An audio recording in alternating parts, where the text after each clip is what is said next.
বাসাবাড়ি, কলকারখানা বা CNG station সব জায়গায় গ্যাস সংকট। প্রচন্ড নিষ্ঠুর পতিত স্বৈরাচারী সরকার এসব প্রতিষ্ঠানকে দিয়ে ক্ষমতা কুক্ষিগত করে রেখেছিল।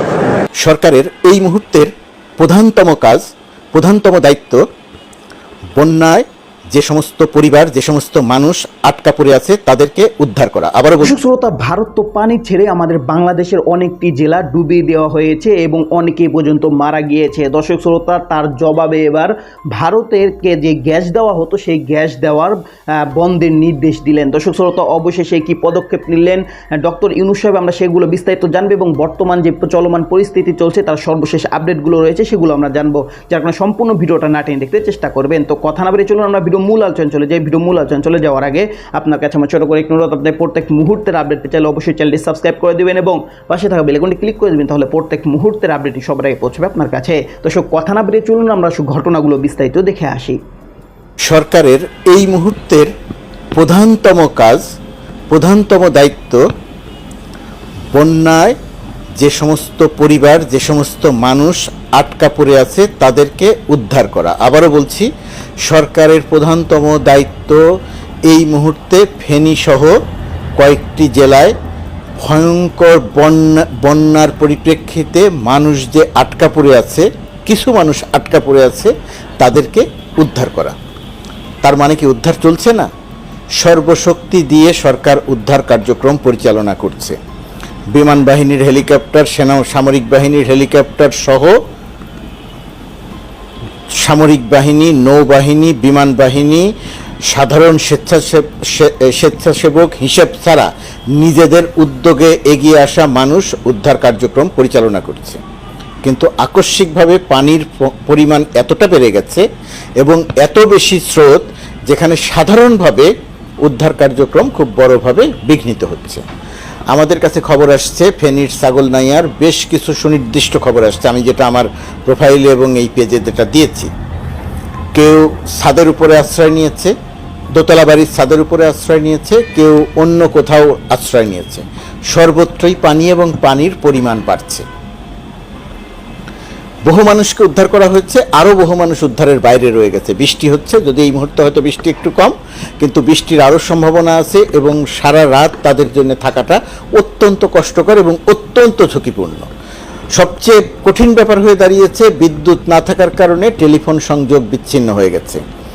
কে কোথায় কিভাবে আছেন এটা জানা যাচ্ছে না, বোঝা যাচ্ছে না। যারা আটকা পড়ে আছেন তারা বলতে পারছেন না যে তারা ঠিক কোন জায়গাটিতে কিভাবে আটকা পড়ে আছেন, কোন দিক দিয়ে এসে কিভাবে তাদেরকে উদ্ধার করা যাবে।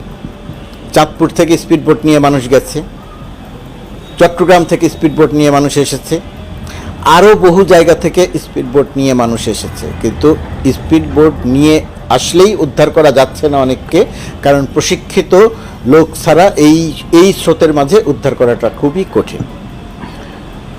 এর মাঝে একটি শ্রেণীকে দেখছি, এই পলাতক শেখ হাসিনা সরকারের পতনে যারা এখনও হতবিহ্বল হয়ে আছেন, তারা মনে করেছেন যে বন্যা এসেছে, এখন সুযোগটা পাওয়া গেছে। সেই শৃগালের মতো, শিয়ালের মতো হুক্কা হওয়া দিয়ে মুখটা বের করার চেষ্টা করছে যে মানুষকে উদ্ধার করা হলো না, সরকার কোনো কাজ করছে না।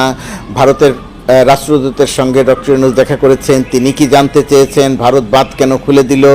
আরে বেকুবের দল, এখন সেটা নিয়ে আলোচনা করার সময় না। ভারত যা করেছে সেটা নিয়ে ভারতের সঙ্গে কথা বলার বহু সময় আছে। পাহাড়ি ঢল, নদীর পানি স্রোতের মতো এসে বন্যা তৈরি করেছে। ভারত কয়েকটি বাঁধ খুলে দিয়েছে, যে বাঁধগুলো খুলে দেওয়ার আগে বাংলাদেশকে সতর্ক করেনি, যে কারণে বন্যাটা একটা ভয়াবহ আকার নিয়েছে। এটা নিয়ে কথা বলা হচ্ছে, উপদেষ্টারা কথা বলেছেন, আরও কথা বলা হবে। ভারতের সঙ্গে কথা বলার বহু সময় আছে। যে বেকুবের দলগুলো চিৎকার করছেন, ওই চিৎকার করার সময় এখন নয়, এখন দরকার মানুষের পাশে দাঁড়ানো। যেই বেকুবরা চিৎকার করছেন সেই বেকুবরা কিন্তু মানুষের পাশে দাঁড়াচ্ছেন না। মানুষের পাশে কাছে দাঁড়াচ্ছেন। বহু বছর পরে এই একটি বন্যায় দেখা যাচ্ছে সর্বস্তরের মানুষের একটা অংশগ্রহণ, যেটা খুবই আশার কথা। টিএসসি কেন্দ্রিক এক ধরনের তৎপরতা শিক্ষার্থীরা শুরু করেছেন, ত্রাণ সংগ্রহ করা এবং এলাকায় পৌঁছানো। এবং এর বাইরে যে যেভাবে পারছে, আমি দেখছি দলমত নির্বিশেষে, আমি আওয়ামী সমর্থিত বহু সাংস্কৃতিক কর্মীকেও দেখছি এই জায়গাটিতে অংশগ্রহণ করতে। তার মানে হচ্ছে দলমত নির্বিশেষে মানুষের পাশে দাঁড়ানোর একটা পরিবেশ তৈরি হয়েছে বহু বছর পরে। এই পরিবেশ তৈরি হবার কারণে একটা জাগরণ তৈরি হয়েছে এবং সেই জাগরণে অবশ্যই আমরা বন্যার্তদের পাশে দাঁড়াতে পারবো, তাদের বাঁচাতে পারবো, সহায়তা করতে পারবো। কিন্তু ইমিডিয়েট যদি তাদেরকে আমরা উদ্ধার করতে না পারি, এখন যারা আটকে আছে, তাহলে একটা বিপদের সম্ভাবনা আছে, প্রাণহানির একটা সম্ভাবনা আছে। অর্থাৎ একটা সম্মিলন ঘটেছে মানুষের, যে বিপদে মানুষের পাশে দাঁড়ানোর যে আকুতি, সেটা এবছর এখন তৈরি হয়েছে। সরকার সতর্ক আছে, সামরিক বাহিনী, বিমান বাহিনী, নৌবাহিনী সতর্কতার সঙ্গে অত্যন্ত দ্রুত গতিতে মানুষকে উদ্ধারের চেষ্টা করছে। যে পরিবারটির কাছে কোনো কারণে পৌঁছানো যাচ্ছে না, সেই পরিবারটি মনে করছেন কোথাও সেনাবাহিনী কাজ করছে না, কোথাও নৌবাহিনী কাজ করছে না, কোথাও বিমান বাহিনী কাজ করছে না, কোথাও সরকার কাজ করছে না। বিনীতভাবে বলি, মাঠের পরিবেশটা তেমন নয়। আপনার পর্যন্ত হয়তো পৌঁছানো যায়নি নানা কারণে, প্রতিকূল পরিবেশের কারণে, অথবা আপনি যে জায়গাটিতে আটকে আছেন সেই জায়গাটির খবর পাওয়া যাচ্ছে না, হেলিকপ্টার থেকে চেষ্টা করা হচ্ছে। আপনারা ধৈর্য ধরে অপেক্ষা করেন। কষ্ট, কথা বলা সহজ, বাস্তব পরিস্থিতি অনেক কঠিন, সেটা বুঝতে পারি। আপনারা ধৈর্য ধরে অপেক্ষা করেন। সরকার অত্যন্ত তৎপর আছে। তার চেয়েও বড় কথা, সাধারণ জনমানুষ অত্যন্ত তৎপর আছেন।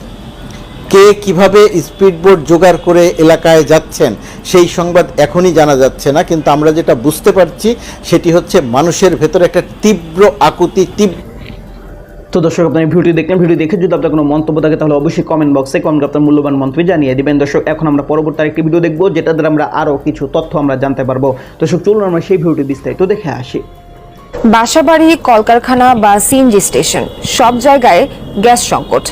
চাহিদা উৎপাদনের ঘাটতি প্রায় 1000 মিলিয়ন ঘনফুট। বিশেষজ্ঞরা বলছেন, সরকারের অবহেলা এবং ভুল পরিকল্পনায় দেশীয় উৎপাদন কমছে, যার মাসুল গুনছেন সাধারণ মানুষ। অথচ সীমান্ত ঘেঁষা প্রতিবেশী দেশগুলো চালিয়ে যাচ্ছে গ্যাস উৎপাদন। ইসমাইল হোসেন জনির ক্যামেরায় রাসেল আহমেদের report. 6000 mAh battery, one and only Power Master, Next G N73. আঁকাবাঁকা গাড়ির লাইন সোজা করলে কিলোমিটার ছুঁই ছুঁই। এই দীর্ঘ অপেক্ষার মূল কারণ, গাড়িতে সিএনজি নিতে হবে। কয়েক ঘন্টা শেষে পাম্পে পৌঁছানো গেলেও গ্যাস কেনা যাচ্ছে সর্বোচ্চ 300 থেকে 350 টাকার। 2 ঘন্টারও বেশি সময় লেগে যায়, মানে গ্যাস পাম্পে নিতে আসে, গ্যাসে প্রেশার নাই, আমাদের অনেক কষ্ট হয়। 100 টাকা 80 টাকা ঢুকে, এরপরে আবার 2-3টা ডিপ মারলে আবার নাই। এই অবস্থায় আমাদের চলা কঠিন অবস্থা। গ্যাসের তো সংকট, গেলেই কয় যায় গ্যাস নাই, প্রেশার নাই। দিনে গাড়ির চাপ ভেবে যারা রাতে আসেন তাদেরও রেহাই নেই। মধ্যরাতেও গ্যাস নেয়ার অপেক্ষার শেষ হয় না। 11টা আজ এখন 12টা, একটা বাসি যে গ্যাস পাই না। অঞ্চলে সবগুলো পাম্পে একই অবস্থা, যে যদি গ্যাস থাকে লাইনে তাও প্রেশার থাকে না। একই অবস্থা অনেক বাসা বাড়িতেও। ভোর 6টা থেকে রাত পর্যন্ত চুলা জ্বলে না বেশিরভাগ রান্নাঘরে। গ্যাস সংকটে উৎপাদন ব্যাহত হচ্ছে কলকারখানাতেও, যার প্রভাব পড়েছে রপ্তানিতে। জানা যায়, দেশে দৈনিক 4000 মিলিয়ন ঘনফুট চাহিদার বিপরীতে সরবরাহ 3000-এর কম।